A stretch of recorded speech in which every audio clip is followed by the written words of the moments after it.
But we do want to get to this. A neighborhood in San Diego is still reeling from a traumatic plane crash that happened yesterday morning, and we brought the details to you live here on KCAL News.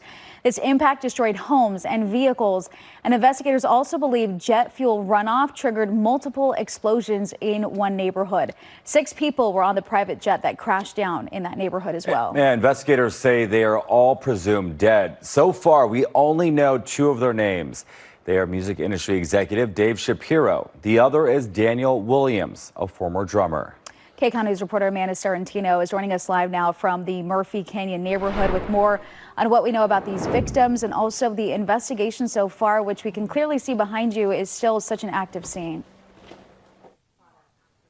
Yeah, we're actually blocked off from getting directly up next to those homes, but you can see plenty of wreckage still down the street. And actually, my photographer and I were driving to this area this morning, blocks away. We are still seeing damage. There was some burned down trash bins. There was a burned down car, blocks from all this damage you see behind me. So if you can zoom in a little bit more there, you can see just how much happened here because of that crash. It's pretty incredible that no one was extremely hurt or even died that were on the ground living in these homes at the time. But a lot of these residents right here on this street in particular still not home this morning. But when it comes to those victims that you mentioned, we are learning more about them. Music industry executive Dave Shapiro, he was the co-founder of Sound Talent Group. He owned the plane and is believed to have been flying it. Also on the plane, Daniel Williams, the former drummer of hardcore Christian metal band The Devil Wears Prada.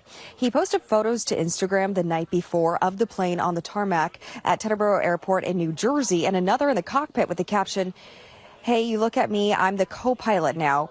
We do not know yet if that was written as a playful comment or not. So that plane, we know, made a fuel stop at an airport in Wichita, Kansas, before apparently clipping power lines while attempting to land at Montgomery Gibbs Executive Airport here in San Diego, not too far from this neighborhood. So we're still working to learn who else was on that plane. The FAA confirms 6 people were on board and none survived. But on the ground here, 8 others were injured. Neighbors say it felt like a nightmare they could not wake up from. All I could smell was just smoke, gasoline in the air. It was horrible. I felt like we were in a war zone. Yeah, it was crazy. I woke up to what I thought was an earthquake. My kids woke up as well. They looked out the window, started screaming. My whole front area was on fire. We were trapped in our home. We couldn't get out.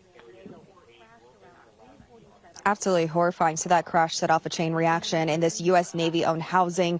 Residents shaken awake just before 4 a.m.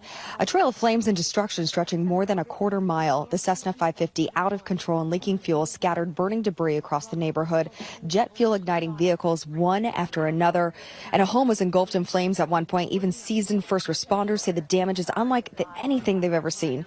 Nearly 100 people were evacuated from what's described as one of the largest military housing complexes in the country. So if you come back out live to us here in this neighborhood, again, it's still blocked off. Law enforcement is still here, only allowing the media in this direct area so we can give you a look at what exactly is going on here. We know that 2 elementary schools close by were closed yesterday because of this crash. We are told they should reopen today. Some residents starting to be able to return home. We drove through the neighborhood this morning. It looks like a lot of people are actually still in their homes close by. But a lot of questions when it comes to the investigation. We know that that plane probably hit some power lines. So we're going to toss it over to Mark Liu at the desk now with more of what could have happened and what investigators are going to be looking at. Mark? Yeah, Amanda, so this issue of striking power lines is a central focus now of the NTSB's investigation into what caused this plane to crash into that Murphy Canyon neighborhood. It appears that these power lines may have been directly in the flight path of this aircraft, and low visibility may have contributed to that. Okay, so this is video shot by one of our news crews of the power lines that the NTSB is looking at. You could see those power cables hanging down and the debris on the road just to the east of that Murphy Canyon neighborhood where that plane crashed yesterday. That looks like a wing on the ground there, and you can see they've closed the road. The NTSB also says that there are parts of the aircraft beneath that tower that power cable was hanging from. Now, pay attention to those towers. You see how tall they are? They're at 200 feet tall, and there's that broken cable again.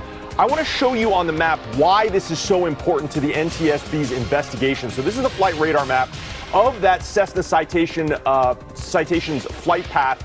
Yesterday, you can see that it took off from Wichita, as we had mentioned earlier, and came in directly into the San Diego area. And I'm going to zoom in right where the radar log ends, right here. And you're going to see That plane stops, drops off the radar right here on the map.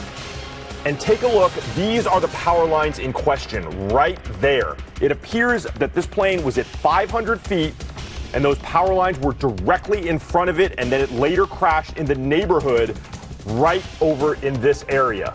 So it could have flown through those power lines. Now, why didn't the pilot see those power lines if the pilot did indeed strike them? I'm going to play you some audio from the conversation between the pilot of that Cessna and air traffic control discussing visibility in the area. Take a listen. Our automated weather for 0955 Zulu with wind calm, visibility 1/2, and indefinite ceiling 200. 6 Sierra, all right. That doesn't sound great, but we'll give it a go. Okay, so coming back out live here to me, let me explain a little bit about what that air traffic controller was talking about. It said visibility was 1/2. That means visibility is half a mile. That's very, very poor. And then indefinite ceilings of 200. That means that the cloud ceiling, that they went all the way down to 200 feet. And even the pilot said, well, that's not that great, but I'll give it a go. So it's very possible those power lines may have been completely obscured by clouds as that pilot was heading directly for them.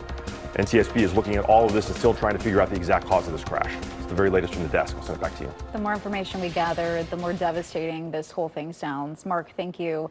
And we have continuing coverage of this deadly plane crash. Be sure to stick with KCAL News and KCALnews.com for the latest. We're also streaming 24/7 on CBS News, Los Angeles. Now you can get your KCAL News, weather, and live stream all in one place on the CBS News app. Download it free today.